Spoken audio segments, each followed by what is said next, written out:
Bismillahirrahmanirrahim. Assalamualaikum warahmatullahi wabarakatuh. Perkenalkan, nama saya Rizka Rusyad Hawlawi dari kelas IAT B. Pada kali ini saya akan menyampaikan tentang ilmu tauhid atau refleksi dari ilmu tauhid ini. Ilmu tauhid atau ilmu kalam itu adalah disiplin ilmu yang membahas dasar-dasar keyakinan dalam Islam. Di tengah perkembangan zaman ini, adanya kemajuan ilmu pengetahuan serta munculnya berbagai pemikiran dan aliran. Nah, ini membuat umat Islam dituntut memiliki pemahaman akidah yang lurus, yang kuat, dan juga moderat. Materi-materi seperti jenis tauhid, kemudian iman, Islam, ihsan, rukun iman, dan lain-lain, hingga sampai ke materi aliran teologi Islam, ini disusun untuk membekali umat supaya kita mampu memahami ajaran Islam secara menyeluruh, secara rasional dan bertanggung jawab.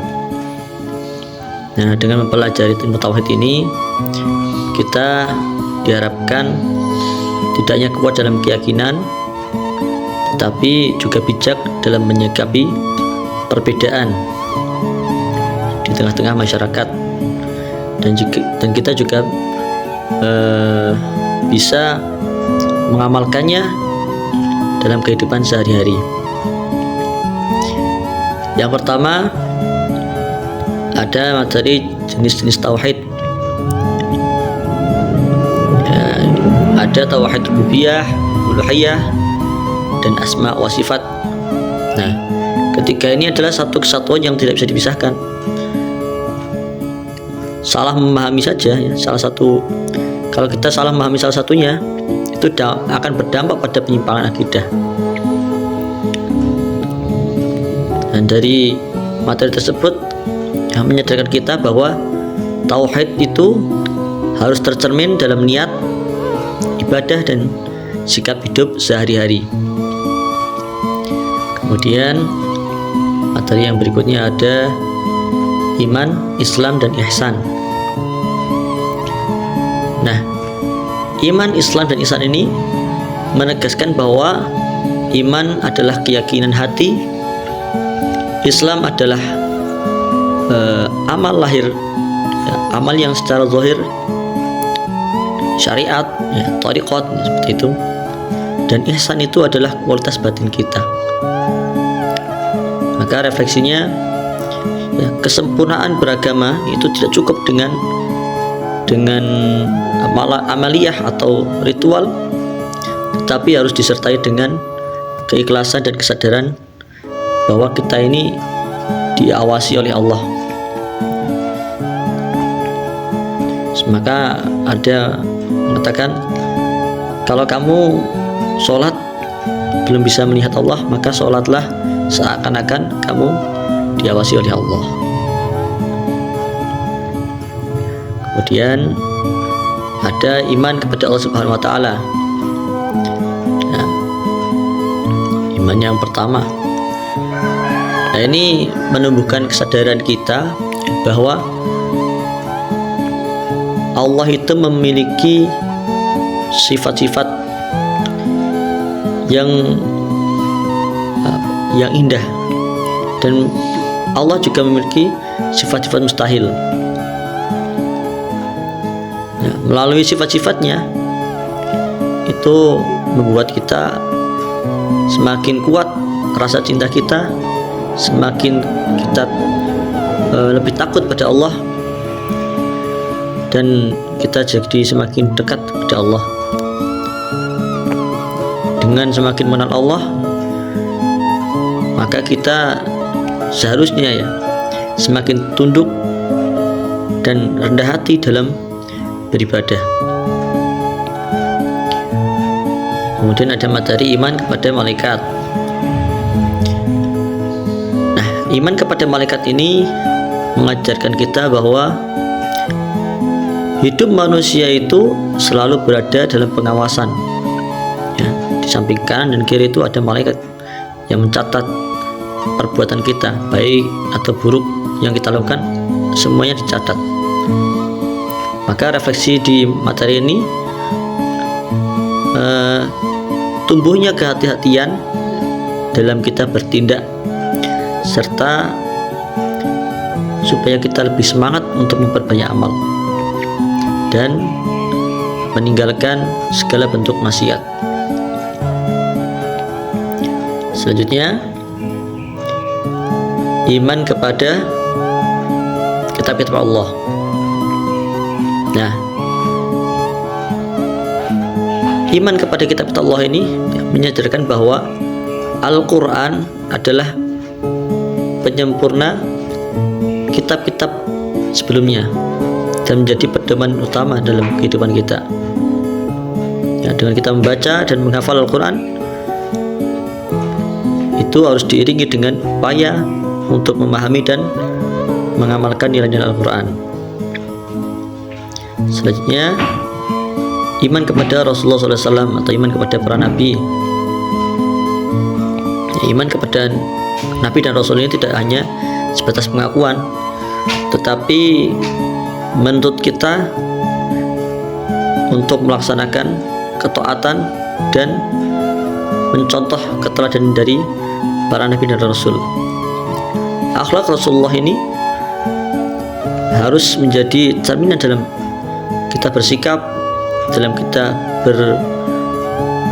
beribadah, dakwah, dan bermuamalah. Kemudian iman kepada hari akhir. Nah, pada iman kepada hari akhir ini menguatkan kita bahwa kesadaran akan pertanggungjawaban hidup di akhirat. Iqra kitabaka kafa bi nafsika al-yawma 'alaika hasiba. Nah, semua yang kita lakukan di dunia ini semuanya akan dipertanggungjawabkan di akhirat, ada hisabnya. Jadi setiap perbuatan sekecil apapun itu sangat bernilai di sisi Allah dan akan dimintai balasan, sehingga hidup itu harus dijalani dengan penuh tanggung jawab. Setelah iman ke akhir, iman kepada qada dan qadar. Nah, ini mengajarkan kita keseimbangan antara ikhtiar dan tawakal, sehingga manusia itu tidak boleh pasrah tanpa usaha dan juga tidak boleh sombong atas apa yang dia capai, karena semua berada dalam ketentuan Allah, semua dalam pengawasan Allah, semua dalam ilmunya Allah. Berikutnya tentang ada surga, pahala surga dan neraka, hal-hal yang gaib. Nah, hal ini menanamkan kita atau memberikan motivasi pada spiritual kita dan juga memberikan peringatan untuk kita.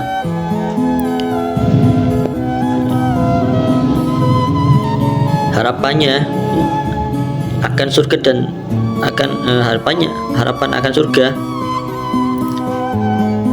itu tetap ada, dan tetap takut terhadap neraka, sehingga ada rem, ada gas, menjadi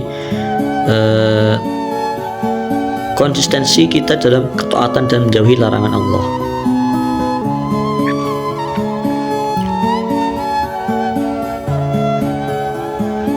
Berikutnya aliran Qadariyah dan Jabariyah. Nah, ini menunjukkan dampak ekstrim dalam memahami kehendak manusia dan Allah.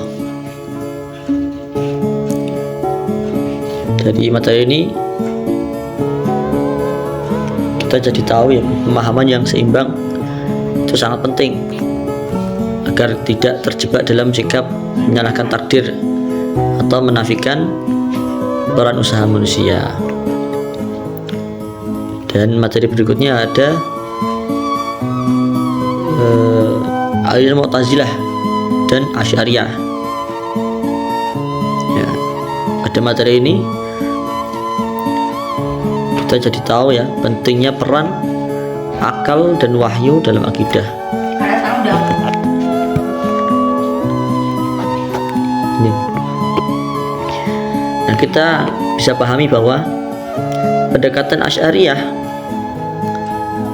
berusaha menengahi ekstrim rasional dan tekstual demi menjaga kemudian akidah Islam. Dan yang terakhir, materi tentang munculnya berbagai atau sejarah munculnya berbagai aliran ilmu kalam. Dari materi ini menyadarkan kita bahwa perbedaan teologi muncul karena konteks sosial, politik, dan intelektual. Dari sini kita tahu ya, bahwa perbedaan pemikiran itu harus disikapi dengan ilmu, adab, dan sikap saling menghormati. Kesimpulannya, dari seluruh materi yang telah kita pelajari dapat disimpulkan bahwa ilmu tauhid itu sangat berperan penting dalam menjaga kemudian akidah dan membentuk kepribadian kita yang seimbang antara iman, ilmu, dan juga amal. Pemahaman tentang iman, qada, dan qadar, termasuk juga pahala, siksa akhirat, ya, menumbuhkan kesadaran kita tentang tanggung jawab hidup di hadapan Allah Subhanahu wa taala besok di akhirat. Selain itu, pelajaran tentang berbagai aliran ilmu kalam yang mengajarkan kita bahwa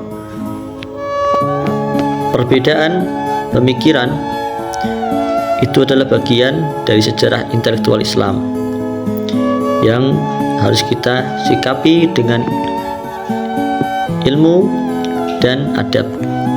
Oleh karena itu, berpegang teguh pada Al-Quran dan sunnah dengan pendekatan Ahlus Sunnah wal Jamaah, insyaallah menjadi jalan moderat untuk menjaga akidah sekaligus memperkuat persatuan umat.